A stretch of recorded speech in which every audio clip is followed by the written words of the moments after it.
Jadi di sini saya akan berusaha menjawab keresahan beberapa orang di luar sana yang mengalami error pada saat menginstal Microsoft Office, baik itu 2007, 2010, 2013 dan lain-lain, yaitu pada saat menginstal mendapatkan error 1920 Service Office Software Protection Platform OSPP SVC failed to start.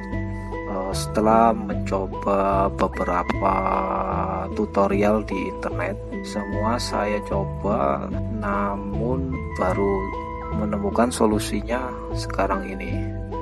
Jadi yang pertama, saya sudah coba untuk melalui command prompt scan now ya, scan SFC, scan now itu ya, yang di beberapa situs katanya bisa memperbaiki error itu, ternyata juga gagal.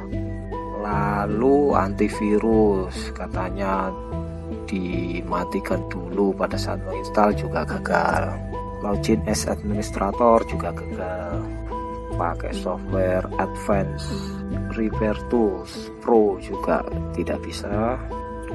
Itu ternyata solusinya cukup simpel. Jadi kita tinggal buka registry atau regedit,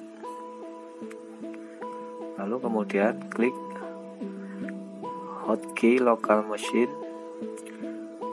kemudian folder software, folder Microsoft, lalu folder Windows NT, lalu di folder current version, lalu di folder image file execution option.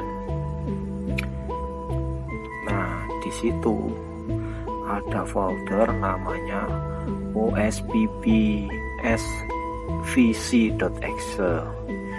Itu ternyata tinggal kita delete aja. Oh ya, pada saat muncul errornya jangan di close, instalasinya jangan di cancel ya, dibiarin aja, lalu masuk ke situ tadi, di delete. Di situ tinggal klik tombol retry, selesai.